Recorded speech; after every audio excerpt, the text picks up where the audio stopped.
अब अब अब के गर्ने भन्नुहोस् त के गरौँ अब घर जाउँ कि रमाउँ घर जाउँ कि रमाउँ भन्नुहोस् त अनि ननिदाउँ ल ननिदाउँछु है ल भोलिदेखि हामी तपाईँहरूलाई गराउँदैनौँ अराउँदा पनि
तिमीलाई कस्तो वस्तुमा चाहिन्छ तिम्रो तपस्यादेखि म साह्रै खुसी र मलाई के चाहिँदैन के चाहिन्छ म सबै कुरामा सम्पन्न छु केही चाहिँदैन तर तपाईँको दर्शन पाए यही हो भाग्य मैले कुनै वरदान माग्न तपस्या गरेको होइन तपाईँको दर्शन गर्न मात्रै ठिक छ अब दर्शन गर्न त तर हामीले भक्तहरूलाई अवश्य आशीर्वाद दिनुपर्छ भन के चाहिन्छ अब यदि दिने हो भने माग्छु होइन भने हजुरको दर्शन मेरो लागि काफी छ होइन त्यसो होइन बस्न सुरु तिमीले इच्छा लागेको वरदान माग म अवश्य दिन्छु त्यसो भए दिने हो भने मैले जस्तो शिरमा हात राख्छु त्यो बसमा होस् त्यस्तो आशीर्वाद दिनु साह्रै अप्ठ्यारो पो मान्नु के गर्नु नदियो भने बाचा गर्नु अरे भोले के सोचेको दिने कि नदिने त्यति मात्रै हो नदिने भए मलाई केही पर्दैन म खुसी छु होइन मैले निराश बनाउँदैन ल तिमीलाई तथास्तु ल म गएँ म गएँ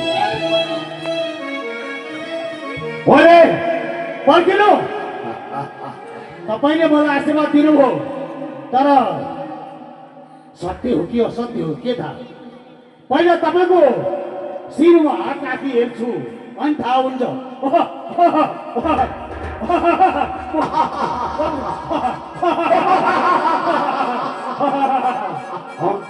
भोलिलाई दुःख भयो म जान्छु भनौँ म जान्छु अब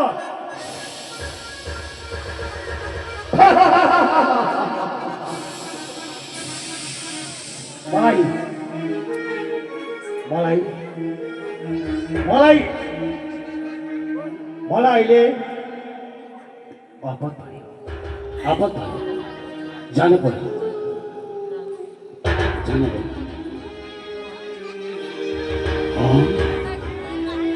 सुन्दरी आएको छ आम्मै कम्मर पर्काएर आउँदैछ।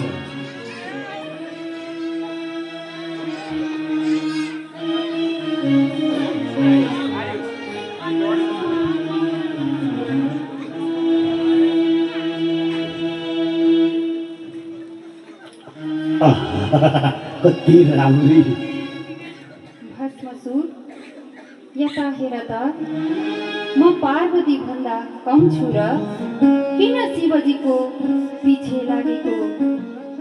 मैले तिमीलाई मन पराएकी छु। साँच्चै साँच्चै तिमीले मन पराएको? कति खुसी भए म, कति खुसी भए। अनि मसँग बिहे गर्ने हो? म तिमीसँग बिहे गर्न तयार छु, तर मेरो एउटा शर्त छ। के शर्त छ भन त, म सबै मान्न तयार छु। म जसरी नृत्य गर्छु तिमीले नि त्यसरी नै नृत्य गर्नुपर्छ। नृत्य मलाई त आउँदैन, कहिल्यै गरेको छुइनँ। म सिकाइहाल्छु नि। मैले जे गर्छु त्यही गर्नु भइहाल्छ नि। हो र? केही पाउनलाई अलिकति परिश्रम त गर्नु पर्यो नि, होइन र? त्यसो भए तिमी गर, म पनि गर्छु सँगसँगै। ल अब तयार र?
Please come, Violet, please come first.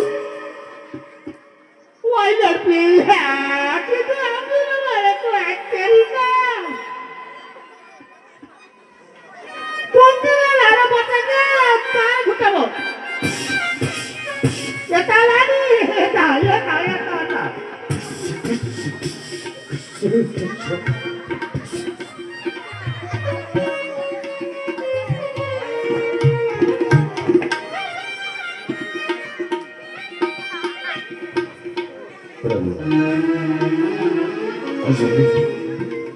हजुरले मन पर्छौँ कस्तो कस्तो रूपले भयो प्रभु, कस्तो को रूप आज हजुर आएर यसरी अवस्था सिटको पद गर्नु भनेको थिएन भने तिमीले पनि गर्थ्यो हो भोलि तपाईँ भने त हो तर अन्जानमा नजानी आशीर्वाद दिइभरि यस्तै हुन्छ सोच समझेर मात्रै दिनु हो प्रभु हजुरको मैले प्रशंसा कसरी गर्नु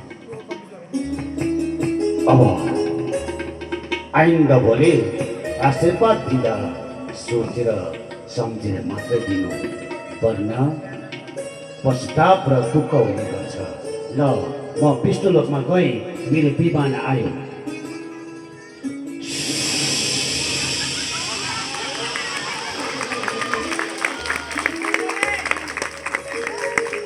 हो आज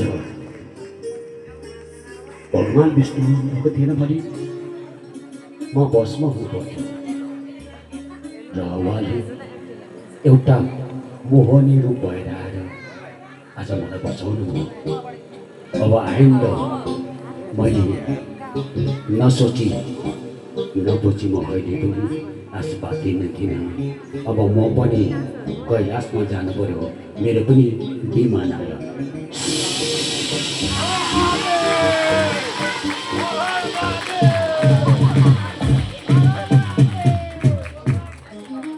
धन्यवाद